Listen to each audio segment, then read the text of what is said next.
Ampunkan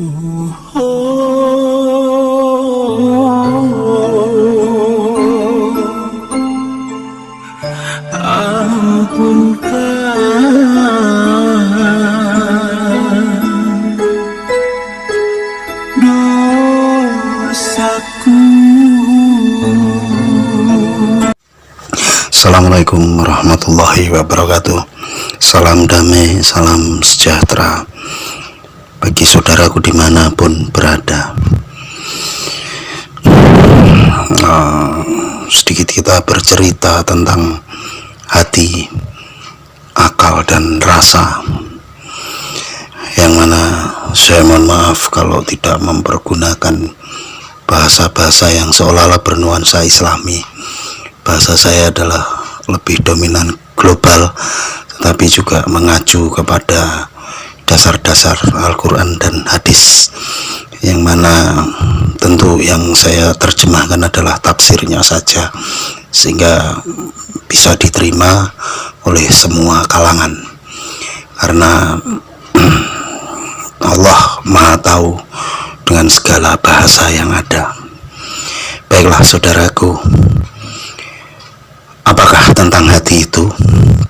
Hati, tentu yang dimaksud hati di sini bukanlah dalam wujud fisik sebagai salah satu organ tubuh manusia, walaupun hati yang fisik itu begitu penting juga di dalam tubuh manusia. Nabi memudahkan manusia memahami dengan menyebut hati sebagai segumpal daging, lebih mengarah kepada hati fisik, juga agar manusia lebih mudah untuk memahami akan makna hati itu sendiri. Manusia akan mudah memahami sesuatu yang memang sudah dikenal sebelumnya, mudah dibayangkan dalam bentuk berwujud. Bagaimana orang harus mengimajinasikan neraka? Ya, tentu dengan menggambarkan sebagai siksaan yang dikenal di dunia dengan api, sesuatu yang sangat menyakitkan jika menyentuh kulit atau badan kita. Manusia tidak akan bisa mengimajinasikan surga kecuali diceritakan hal yang memang sudah dikenal, makanan dan minuman dan enak tanpa batas, kenikmatan seksual mungkin. Dengan cara itu maka agama menjadi mudah dipahami oleh seluruh masyarakat pada saat itu. Sahabat dan saudaraku yang baik, ketika agama berkembang melewati zaman dalam rentang waktu lebih 1000 tahun dan sampai kepada generasi yang jauh lebih cerdas dan kritis, serta mendapatkan informasi sedemikian mudah dan juga melimpah melalui media sosial, internet, dan lain sebagainya, maka agama harus mendapat interpretasi yang lebih sesuai dengan kondisi masyarakat saat ini.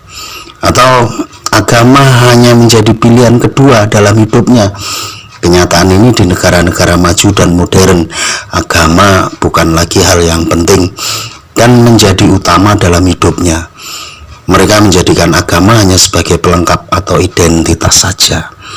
Sahabat dan saudaraku yang baik, kita sedang berada di zaman di mana agama memang sudah berada di tahap kritis.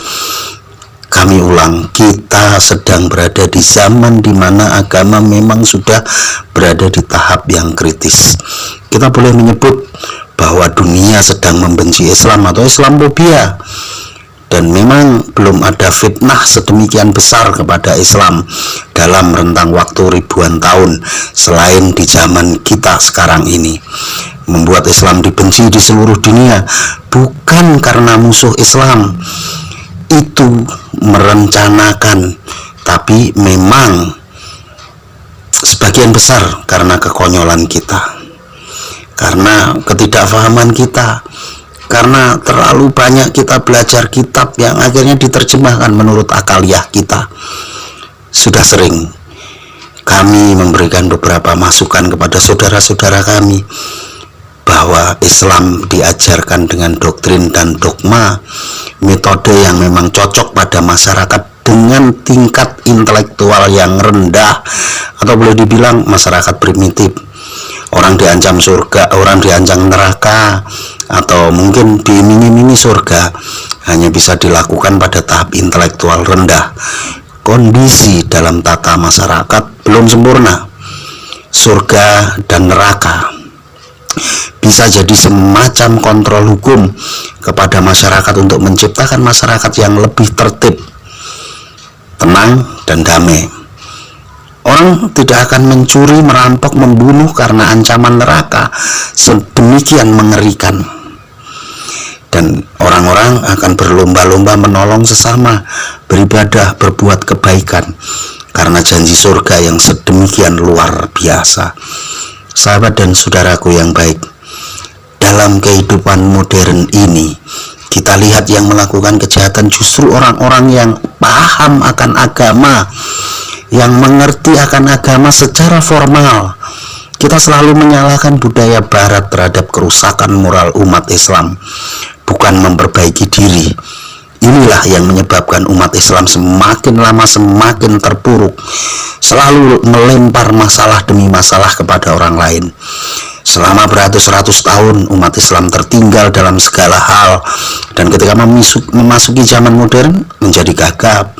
Akhirnya menghibur diri dengan mengatakan bahwa segala kemajuan yang dicapai saat ini adalah hasil kerja keras umat Islam di masa lalu. Ada juga satu kelompok yang mengharamkan produk barat, tapi mengkampanyekan idenya tersebut juga lewat produk barat, atau mungkin lewat media sosial, lewat handphone, lewat ini semua itu juga produk barat, saudaraku. Islam di masa jayanya sedemikian hebat semangat untuk mencari ilmu, dan memang Nabi menempatkan ilmu itu sangat tinggi. Bahkan orang menuntut ilmu lebih tinggi nilainya daripada berjihad.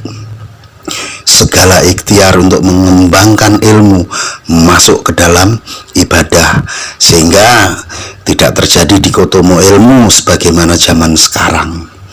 Orang belajar kimia sama derajatnya dengan orang belajar fikih. Tidak ada istilah satu ilmu dunia, satu ilmu akhirat.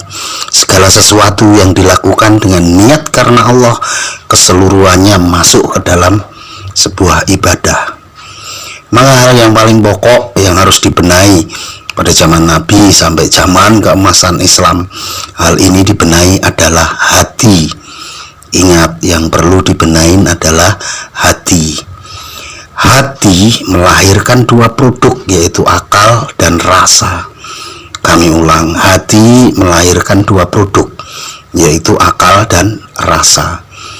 Akal akan menelaah hal-hal yang bersifat fisik, sedangkan rasa menelaah hal-hal di luar fisik.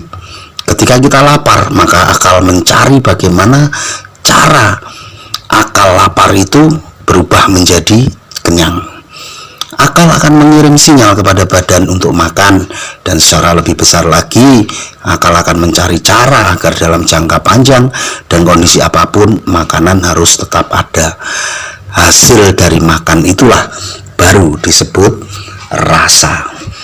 Sahabat dan saudaraku yang baik dimanapun berada, jika rasa diasah, dilatih, akan menjadi sebuah spiritual, naik ke level berikutnya.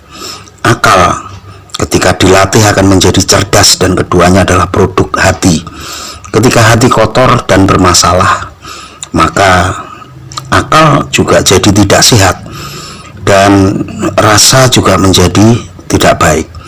Atas alasan itulah, maka kenapa kadang kita melihat orang dengan tingkat pendidikan tinggi tapi masih berakhlak tidak baik, melakukan kejahatan karena memang hatinya belum bersih. Maka dari itu, saudaraku, untuk membersihkan hati inilah diperlukan sebuah zikir, diisi hati dengan kalimah Allah, Sang Pemilik bumi dan langit, dan yang telah menciptakan kita semua.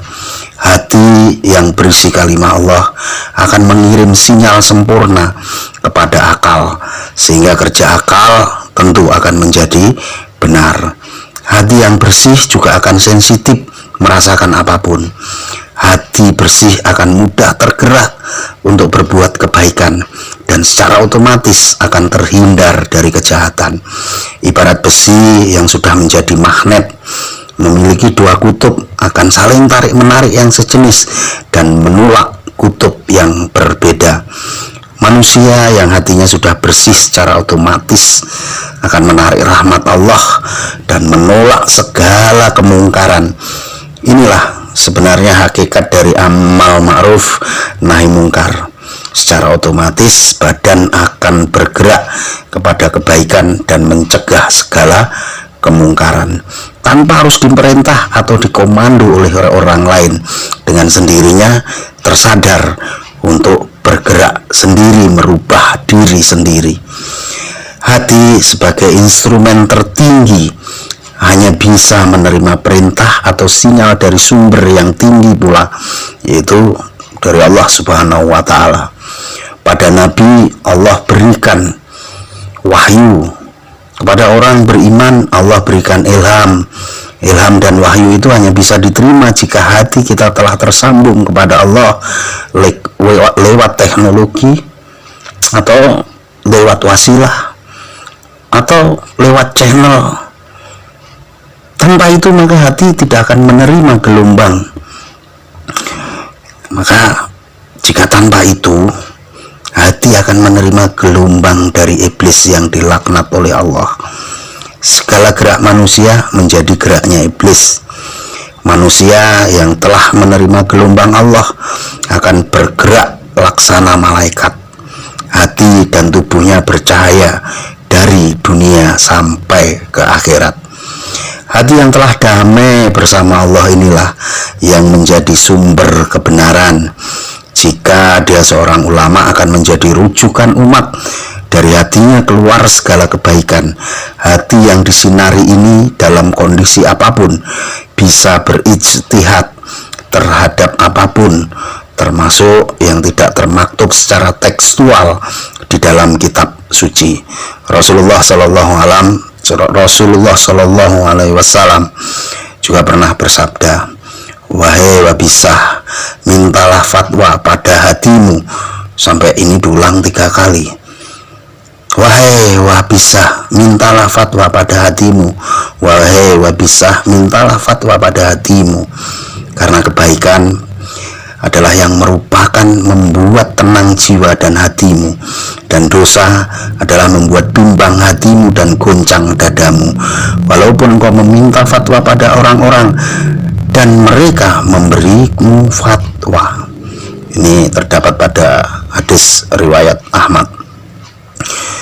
Semoga sahabat dan saudaraku semua dimanapun Allah berkenan melimpahkan rahmatnya sehingga hati kita dengan cahayanya menjadi sumber kebenaran diri, keluarga, lingkungan, dan alam sekitar kita untuk menjadikan hati kita rahmatan lil alamin. Karena pada hakikatnya Islam ini adalah selalu membawa kedamaian, selalu membawa ketenangan, dan selalu membawa kenyamanan. Di mana ada orang Islam, di situ pasti akan membawa kenyamanan, kebahagiaan, dan ketenangan. Salam hormat dari kami, salam damai dan sejahtera dari Alkah Waliul Amri Majelis Zikirullah Arwahul Muhadasah Rasulullah Sallallahu Alaihi Wasallam. Wassalamualaikum warahmatullahi wabarakatuh.